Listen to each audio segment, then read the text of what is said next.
Many of us enjoy white-tailed deer, whether it's through wildlife viewing or recreational hunting.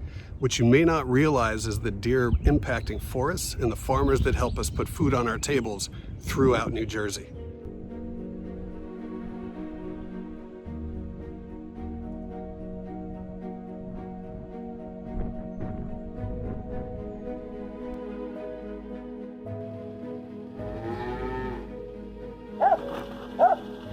I've farmed here all my life. I'm 67 years old and grew up on a home farm, which I'm third generation.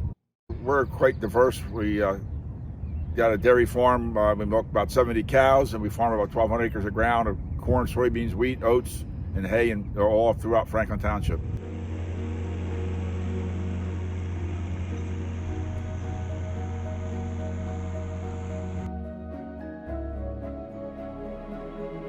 Here, they'll travel quite a bit. They find a crop they want to eat, and they'll travel every day, every night. We see more deer during the middle of the day. We just do see other times of the day. They're changing their habits, and they find something, a food source they like. They're going to visit it as often as they can.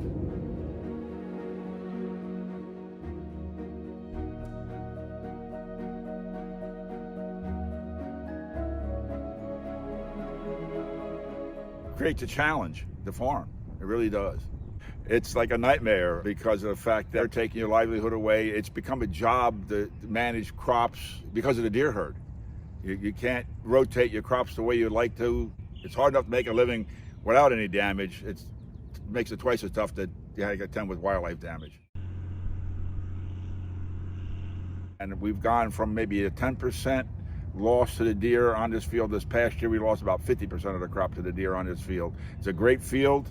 It's got good soil in it, and we're basically growing corn here because of the fact that we can't grow anything else and rotate the crops here because of the deer.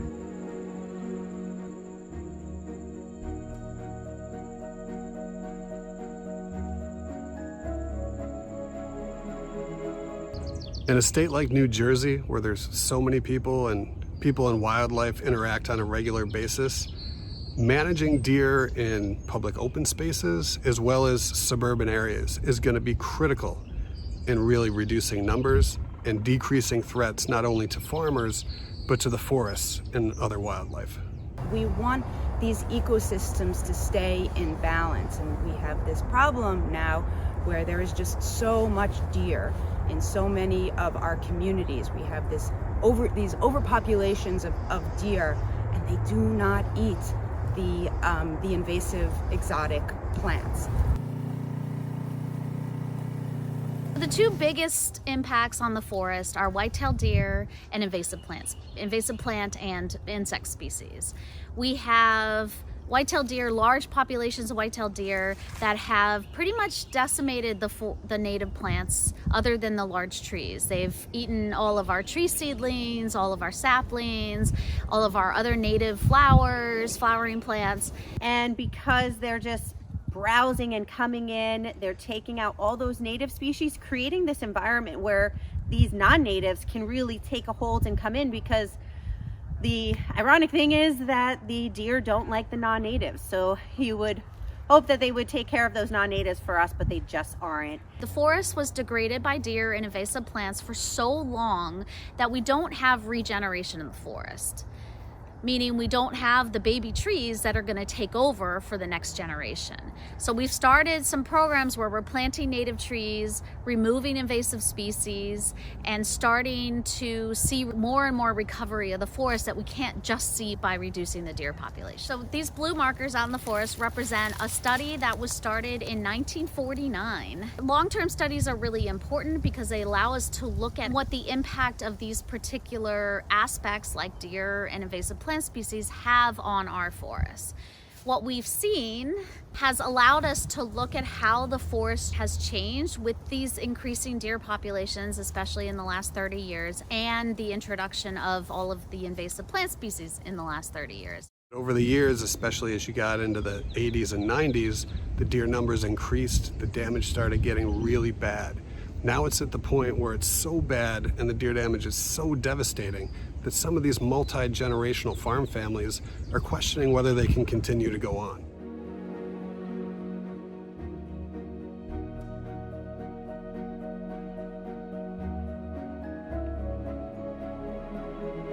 come out, you watch a crop grow all spring long. It comes out of the ground, the weather's good, the corn's growing good. The deer find it and they start eating it down. When you come out to harvest it, you're hoping for a great crop, and you find out the deer ate 50%, like particularly this field ate 50% of it. So it's an emotional drain also.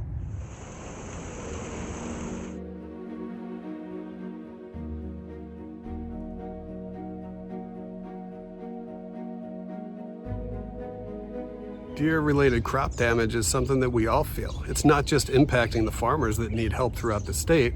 We're seeing higher prices in the grocery store.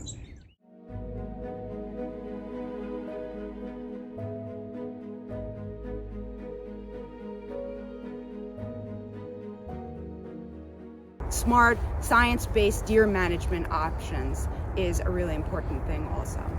We have a couple of programs. We have a deer bow hunting program where we work with the local community and local hunters who bow hunt throughout the forest and the fields surrounding the forest. And we also have a 12-foot tall deer fence that surrounds all of the old growth forest, so about 65 acres, and part of the young forest that surround the old growth. Even with this great deer fence, there's still going to be deer that always get in. So even though we're going to have this protection of the deer fence, we're still going to have some deer protection tubes individually around each one of the trees.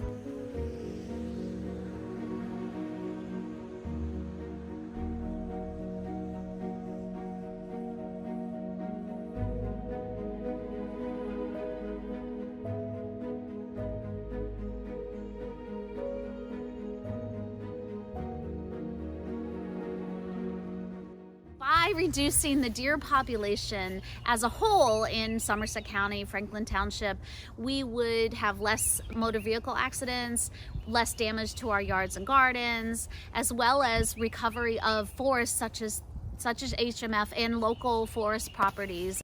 These programs can also be combined with venison donation that'll actually benefit those in need in their local communities.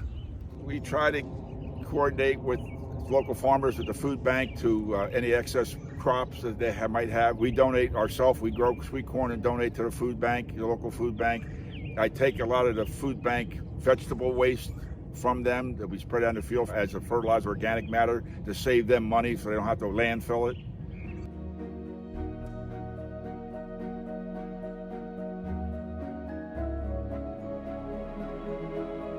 We actually started monitoring deer in the area before the bow management program started. At that time, there was almost 150 deer per square mile. Now, to put that in perspective, that's about 15 times what we would want to see.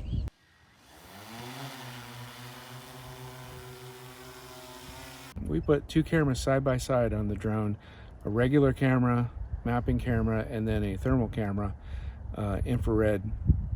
And we couldn't really see much with the regular camera, but the infrared worked really well, and we could see a lot of deer munching on that corn.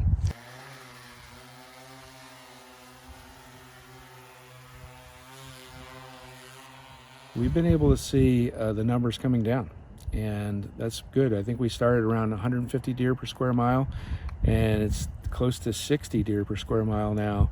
And so that's quite a drop, and that's due to good deer management, maybe some disease, but that number is still way too high, unfortunately. And the numbers are still at least 6 times higher than what we want to see.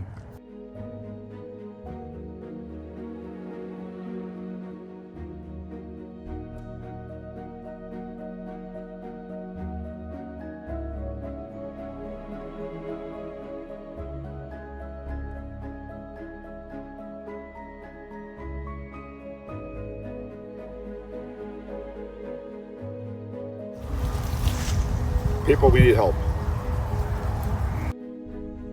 For additional information, a code that you can scan with your phone that'll take you directly to the New Jersey Agricultural Experiment Station website. And you can always visit your local Rutgers Cooperative Extension County office.